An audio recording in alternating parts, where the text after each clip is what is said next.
नमस्कार साथियों। इसमें हम टॉप 22 प्रश्न लेके आए हैं राजभाषा के। तो चलिए, राजभाषा एक बहुत बड़ा वैसे टॉपिक तो छोटा है, लेकिन भूमिका बड़ी निभाता है।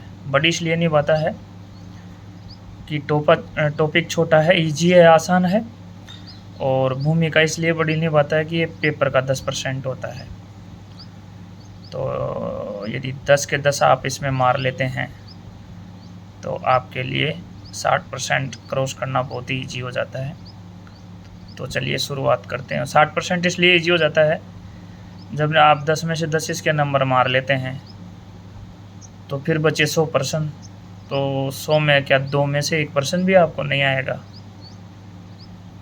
यानी 2 में से भी एक नहीं आएगा, यानी 100 में से 50 भी आपने कर लिए तो 50 और 10 60 हो गया आपका 60% क्रॉस। पेपर में आप हो जाओगे उत्तीर्ण। उसके बाद देखी जाएगी आपकी ACR APR, एक्सीलेंट है, वेरी गुड है, एवरेज है, कैसी क्या है, फिर होता है फाइनल पैनल तैयार। तो लगे रहिए राजभाषा में से 10 में 10 लाने के लिए। तो राजभाषा एक छोटा सा टॉपिक है और थोड़ी बहुत तैयारी से तैयार हो जाता है, और इसमें 10 में 10% आपके सही हो जाता है। 10 में से 10 स्कोर आसानी से आ जाते हैं, और ईजी टॉपिक भी है, पढ़ने में आनंद भी आएगा आपको। तो चलिए शुरुआत करते हैं पहले प्रश्न की। राजभाषा नियम 12। हाँ, ये मैं बता दूं, 17 जुलाई 1976 को राजभाषा नियम बना था या पारित हुआ था। इसमें टोटल 12 नियम थे, और अब यहाँ जो नियम 12 की बात कर रहा है वो यानी लास्ट नियम की बात कर रहा है। टोटल नियम 12 थे इसमें, तो लास्ट के नियम की बात कर रहा है। 12 के अनुसार राजभाषा अधिनियम और उसके अधीन बनाए गए नियमों के उपबंधों का समुचित अनुपालन का उत्तरदायित्व किस पर होता है? तो वो प्रशासनिक प्रमुख पर होता है, याद रखिएगा। संविधान के अनुच्छेद 348 के अनुसार उच्चतम न्यायालय एवं उच्च न्यायालयों में सभी कार्रवाई किस भाग में होगी?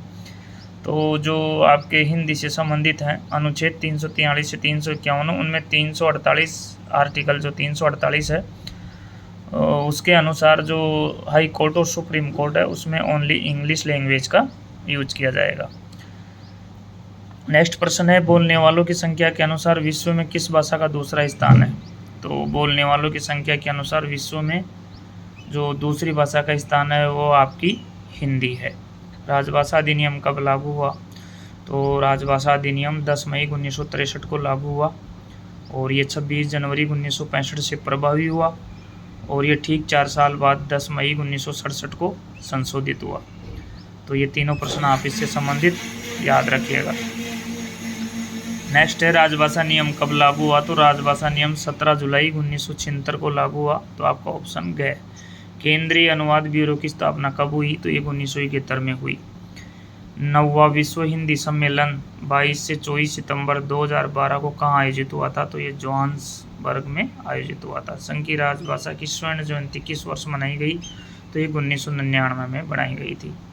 संसदीय राजभाषा समिति के सदस्य कौन होते हैं? तो लोकसभा और राजभाषा के सदस्य होते हैं। लोकसभा से 20 लिए जाते हैं, राज्यसभा से 10 लिए जाते हैं। टोटल संसदीय राजभाषा समिति में 30 सदस्य होते हैं। राजभाषा संकल्प कब प्रकाशित हुआ? तो ये आपके 1968 में हुआ, राजभाषा संकल्प 1968। राजभाषा नियम के अनुसार हिंदी के प्रयोग की दृष्टि से राज्य एवं संघ राज्य क्षेत्रों को कितने क्षेत्रों में बांटा गया है? तो वो 3 क्षेत्रों में बांटा गया है, क, ख और ग। अंग्रेजी में ABC।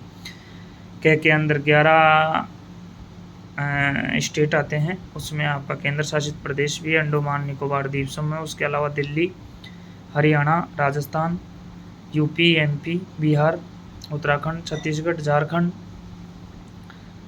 ये सभी आपके क क्षेत्र में आते हैं। और ख में पंजाब, गुजरात, महाराष्ट्र, चंडीगढ़, दमन द्वीप समूह और दादर नगर हवेली, ये आपके ख क्षेत्र में आते हैं। बाकी के बच्चे जो ग में आ जाएंगे। राजभाषा अधिनियम की धारा 3(3) के अनुसार 14 कागज पत्रों को किस भाषा में जारी किया जा सकता है? तो जो धारा 3(3) के अनुसार जो 14 कागज पत्र हैं उनको हिंदी और अंग्रेजी दोनों भाषाओं में जारी करना जरूरी है। राजभाषा नियम के अंतर्गत क में स्थित सरकारी कार्यालयों में कितना प्रतिशत कार्य हिंदी में होना अपेक्षित है? तो वो आपके 100% होना जरूरी है। राजभाषा नियम 6 के अनुसार राजभाषा नियम में टोटल 12 नियम है। अब ये नियम 6 की बात कर रहा है। के अनुसार धारा 3(3) के अंतर्गत जारी किए दस्तावेजों के लिए हिंदी और अंग्रेजी दोनों भाषाओं का प्रयोग संबंधी जिम्मेदारी किसकी होगी? तो वो सिग्नेचर करने वाले अधिकारी की होगी। और धारा 3(3) नियम 6 में आती है। ये आपको ध्यान रखना, जो ये कागजात दस्तावेज होते हैं धारा 3(3) के अनुसार नियम 6। राजभाषा नियम 11 के तहत टोटल राजभाषा नियम 12 होते हैं, तो अब ये 11 की बात कर रहा है। 11 के तहत द्विभाषिक स्टेशनरी आदि में हिंदी का स्थान कहाँ होगा? तो वो अंग्रेजी के पहले होगा। पहले हिंदी फिर अंग्रेजी। और नेक्स्ट है 8 जनवरी 2004 को इनमें से किस भाषा को संविधान की 8वीं अनुसूची में शामिल किया गया? तो 2004 में 92वें संविधान संशोधन के अंतर्गत 4 भाषाओं को सम्मिलित किया गया था, बोडो, मैथिली, संताली और डोगरी। तो आंसर आ जाएगा इनमें सभी। सिंधी भाषा को संविधान की 8वीं अनुसूची में 1967 में शामिल किया गया था और ये 21वें संविधान संशोधन के तहत शामिल किया गया था। 1950 में 14 भाषा थी, 1967 में सिंधी को जोड़ के 15 हो गई थी, फिर 92 में 18 हो गई थी, नेपाली, मणिपुरी, कोंकणी को जोड़ा था, और फिर 2004 में 22 हो गई थी, वहाँ बोडो, संताली, मैथिली और डोगरी को जोड़ा गया था, तो ये टोटल 22 हो गई थी। केंद्रीय अनुवाद ब्यूरो का मुख्यालय कहाँ पर स्थित है? तो ये नई दिल्ली में स्थित है। Thanks for watching this video.